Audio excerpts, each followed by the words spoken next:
What's up, people with Taurus in their moon sign? Okay, I'm doing moon sign readings today, guys, because we are figuring out our past life karmas so that we can go into the new year trying to chip away at some of the things that hold us back from achieving, reaching, and aligning with our higher and ultimate self. Okay, guys.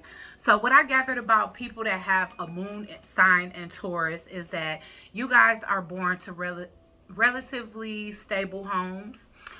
You guys are really supported when it comes down to, you know, the things that you want to do in life, and people are there for you to the best of your abilities. You guys typically seek that in relationships as well, but the need for material gain and like long-term comfort and stability sometimes keeps you guys rigid, in control, and unable to take risks when it comes down to your life purpose and like following your life purpose rather than sticking with a long-term career.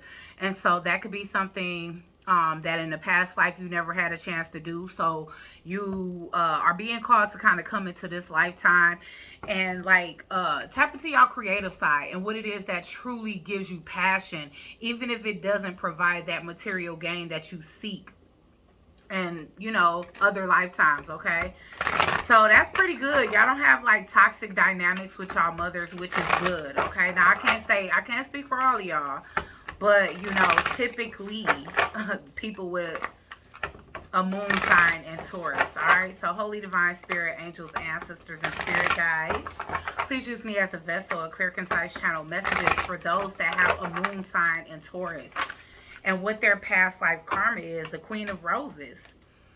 All right. Now, I'm going to pull one more card because the Queen of Roses is a romance type of energy. And honestly speaking, I can see how that would be for somebody that has a moon in Taurus, because Taurus is already a sign that is governed by the planet Venus, which means that you guys need a lot of sensuality, romance, and things of that nature also to kind of stimulate your senses outside of just, like I said, material comfort. So with the Queen of Roses here, let's see. Let's get one more. This can be like learning how to incorporate your emotions as well. Not just making decisions for practical purposes only, but also making decisions that will emotionally fulfill you outside of that fated meeting. Yes. Okay. Believing in spiritual occurrences and phenomenons and things of that nature, not just thinking that everything is practical. Oh, I'm marrying this person because we both look good on paper. Oh, whatever, just only wanting to settle down or choose paths that are conducive to your financial gain. Okay, it's like tap into the love.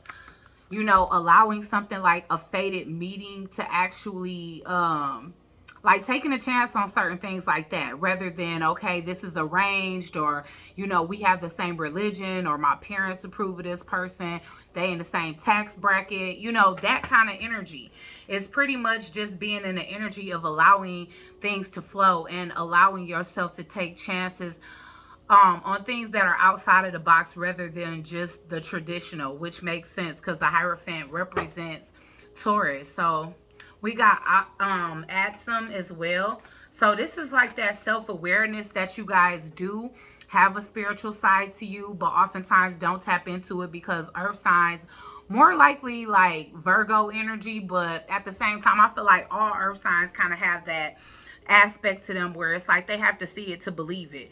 So this Adsum thing is like getting that actual touch with like higher dimensions, being allowing yourself to be a allowing yourself to being a multi-dimensional being and like connecting with your ancestors, spirit guides, understanding that there are other realms besides the simulation that we are dwelling in. Okay. All right. I do feel like you guys, a lot of you, because I'm getting like a lot of masculine energy, but for those of you that are feminine, it's like you being asked to tap more into this. Okay. Now, also, I'm getting that a lot of you guys can be breaking that whole barrier against religion versus spirituality, practical versus emotional, or head you know, heart versus head. Okay, so it's like learning how to balance that within yourself, and also understanding that what is physically here is also very valid, but also what it is that we cannot see that's around us is also very valid. It's allowing yourself to explore, you know, other things outside of the physical. Okay, so it's like spiritual and emotional. All right. So, and I understand, like I said, being practical and being like very grounded in 3D, you perceive that as like, okay, that's more of a air sign or a water sign thing. But for me, you know, I got to see it, be able to touch it, taste it, feel it to know that it's real. But your ancestors and your lineage is feeling kind of abandoned and have been in other lifetimes. And that's the reason why in this lifetime you actually being called to embrace that spiritual side of yourself, called to embrace that Venus energy within yourself and choose love and choose things like fate and chance over just what makes sense. Okay, because you guys likely have missed out on a lot of opportunities that, or you know, experiences, occurrences, and things that were meant to help teach you and get you to the point of your north node because it didn't make sense to you at the time. And you got to understand that spiritual phenomena and miracles don't always make sense, right? All right, so wait a minute. Choosing the wrong deck right now. Let's get some additional energies for the past life karma of those that have a moon sign in Taurus. What is the past life karma that's meant to be balanced out in this lifetime for those that have a moon sign in Taurus?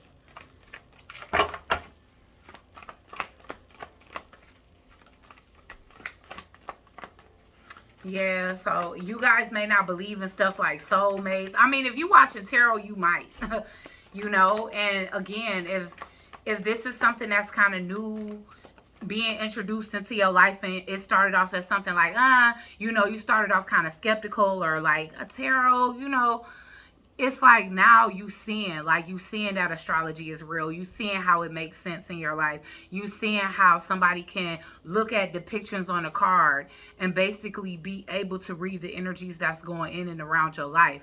You know, it's like I said, seeing is believing. And so there's something that a lot of you guys can be witnessing in this lifetime that is opening you guys up to spirituality more than just practicality, okay? The golden children. Now, understand that our moon sign speaks to our relationships with our mothers. So a lot of you care about what it is that your mothers think because you were raised in that stable, strict, rigid household where, like I said, it's a lot of support and everybody do put their best foot forward to make sure that every child in the home reaches a level of success or reaches a level of achievement, and that's supported. But at the same time, that could be a big worry where it's like you allow your mother to choose what's best for you based off of their thoughts, their beliefs, their religious upbringings and things of that nature, when in reality you guys could have been blessed with an actual soulmate connection in this lifetime that was spiritual. It might not have made sense in the physical because you guys could have been, you know, different races, have a huge age gap, be different religious or have different beliefs and things of that nature. And you know, again, if you allowed that to have too much influence over your decision when it comes down to love, Taurus, some of you guys could have missed the opportunity on somebody that you was fated to be with. You could have opted out of taking that chance and opportunity that was being brought to you by the divine. But since it wasn't something that made sense to people in the physical world, you chose what did. Because I'm seeing that fated meaning is coming out in reverse. Because again, this might be a cycle or a lifetime where it's being having to be proven to you that there's life outside of the third dimension where we dwell, you know. So with the golden children, it's like your inner child, tenderness, innocence, rare gifts. So it's like you being called to actually nurture gifts. You are being called to actually recognize that there is another side to you other than just intellect and, you know, academics and, you know, career achievements and accolades. It's like you guys have something deeper about you. A lot of you guys can be extremely empathic and clairsentient. Others of you, you can have foresight, but I'm really seeing feelings. Like it's more to it than that. So some of you guys can have a lot of water in y'all chart. If not, we talking about the moon, which is water, you know. So let's see. So it's like nurturing yourself and nurturing that inner child to the point where it's okay, you know, accepting yourself enough to know that you can allow yourself to be different, and the same people that supported you before are still going to support you, especially if their support and love is unconditional. Okay, so let's get a couple more cards for Taurus, then we're going to clarify with Tarot, Taurus Moon. Just keep an eye on the time. Pillar of light. Your vibration is rising. You are the oracle. You guys hold a lot of wisdom when it comes down to past life. You guys definitely brought over a lot of wisdom and knowledge and hidden information from other lifetimes, including this soulmate. So even if you guys let go of a significant person out of your life because they didn't basically fit what it is that traditionally your parents, your family, your mother specifically wanted for you, then, you know, that can be something that you waking up to now. Like, you know what? You know, it's okay to have fun. It's okay to reignite that fire within. Anna, grandmother of Jesus. It could even be your grandmother for some of y'all. For some of you, you could have been raised by your actual grandma. All right, lost land, soul memory, and gifts. You've done this before, okay? And so in past lives, again, you might not have accepted the assignment. You may not have wanted to tap in to these specific gifts and things that you may be having that's lying dormant within you, Taurus. But in this lifetime, you actually being called to do that. You actually being called to tap into that, and you actually being called to explore what's beyond, you know, your physical view. All right, so let's see. Let's get some clarification, because a lot of you guys don't trust your path. A lot of you guys may feel like some of this is demonic, or, you know, when we say otherworldly, you think like, you know, it's not godly. If it's otherworldly, it's not godly. But the truth of the matter is, each individual that's born on this world, born in this planet, with a special and rare gift and ability is being given to them by God. So it's not ungodly. You know, whether church people want to admit that or not, and I ain't about to go down a rabbit hole of trying to diss them. It just is what it is. They believe what they believe, and I ain't the type to get in people's business about their beliefs, because that's too invasive for me. Okay, being an Aquarius, I don't like people in my business like that. Don't tell me what to do. So I don't tell people what to do, you know. So let's see. Y'all, the Queen of Earth in reverse. So again, that's that materialistic energy. You guys are learning how material gain is not everything. Because I feel like a lot of you guys reach a point at the end of your life when you're retired where you feel like it was so many other things you could have explored. Just to say you had the experience that you might have passed up because it wasn't all about the moolah. It wasn't all about the Ace of Pentacles. You know, and Spirit is saying you never even know the type of lucracy that you can pull from your own, the what's in you and not on you, what's embedded within you can earn you much more than something like a degree or something that's learned, you know. And I understand when it comes down to having a spiritual gifts, to a certain extent, you have to learn how to manage that, protect that, use that, interpret that, convey that. But at the end of the day, it's different when something is sleeping in you and you go to the extent of waking it up, training it, and reintroducing yourself and recalibrating it. That's a totally different thing. What's in you is in you. What's on you is on you. Education is on us.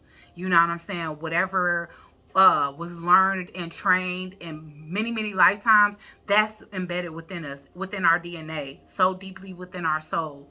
So at the end of the day, I feel like what it's saying is that a lot of Tauruses reach the end of their lifespan and they have these different regrets that they didn't experience or take different opportunities or experiences because it didn't make sense. It didn't fit into their physical world of manifesting material gain.